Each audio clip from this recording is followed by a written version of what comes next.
Happy Easter kabayan! Ako si Charm, isa sa mga Pinay dito sa Australia. Andito pala ako ngayon sa train station. Kung makikita ninyo, wala man lang katao-tao.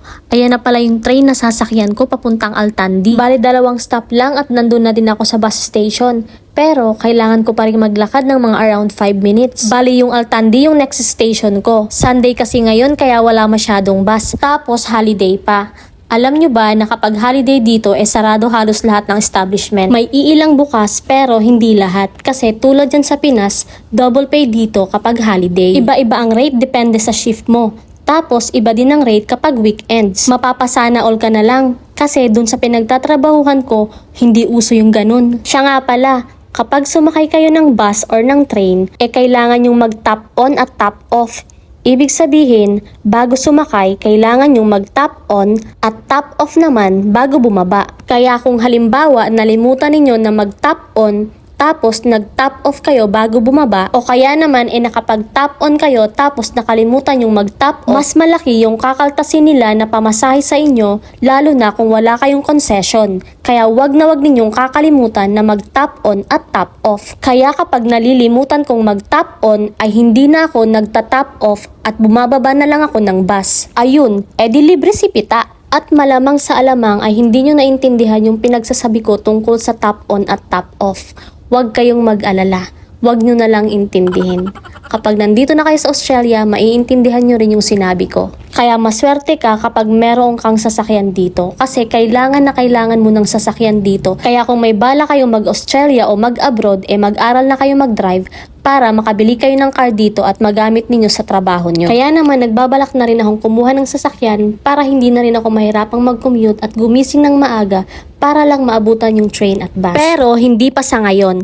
May pinag-iipunan kasi ako na mas mahalaga pa sa sasakyan kaya magtitiis muna akong mag-commute. Nakakatuwa lang kasi solo ko ngayon itong upuan. Kapag kasi dumadating ako dito, palagi itong puno. Tapos ang daming mga nakatayo. Kasi nga ang daming pasaherong naghihintay. Tapos wala masyadong nagbabiyahe. Wala rin masyadong bus.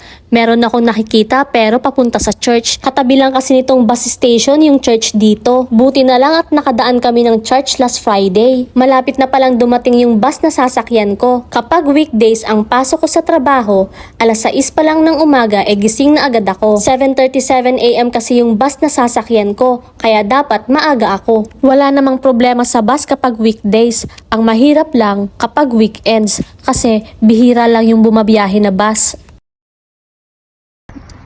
Happy Easter kabayan! Yan. Ganito ang Easter natin ngayon. Maglalakad. 12 minutes tayo maglalakad papunta dun sa store. Kasi may pasok ako. Yan, wala po kaming holiday.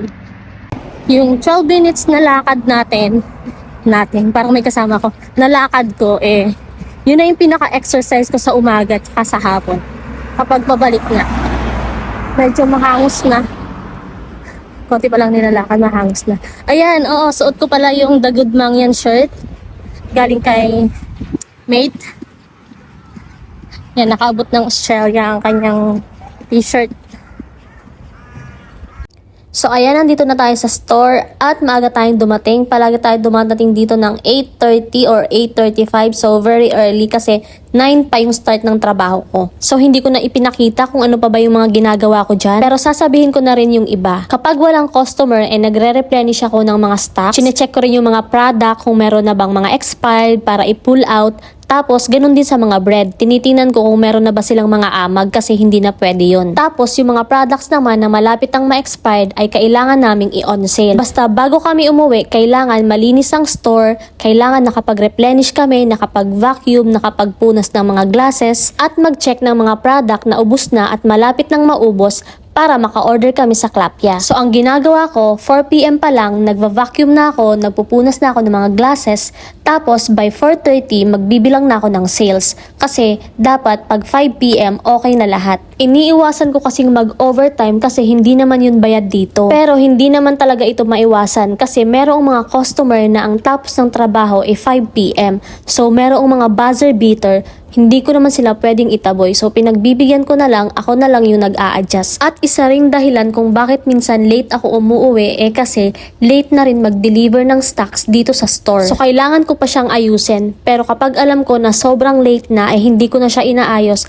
at ini-endorse ko na lang dun sa susunod na naka-duty dito. Tulad nga ng sinabi ko kanina, since wala akong sasakyan, kailangan ko maglakad ng 12 minutes sa bus station para maabutan yung bus na sasakyan ko. Mabuti nga sana kung hihintayin ako ng bus bago umalis. Kaso hindi ganon. So kapag naiwanan ako, maghihintay ulit ako ng next bus. Medyo matagal din kasi ang biyahe. Inaabot ako ng 1 oras at minsan ay 1.5 oras. Depende sa bus na sasakyan ko. At mas matagal ang biyahe kapag weekends kasi nga wala masyadong bus. Kapag weekdays ay nakakauwi ako ng mga around 6:20 to 6:30 at kapag naman weekends ay around 7 to 7:30. So ayan nga at nakasakay na tayo ng bus. Bali papunta tayo ngayon sa train station. Kaya naman naglakad na agad ako kasi kanina pa pala ako hinihintay nitong aking opa. Ayan nga at nagalit na siya sa akin. Ayaw akong tabihan sa upuan. Bali 4 nga lang kaming pasahero dito na naghihintay. After 8 minutes nga ay dumating na din agad itong train. Ewan ko nga ba at pagod na pagod ako ngayong araw na ito.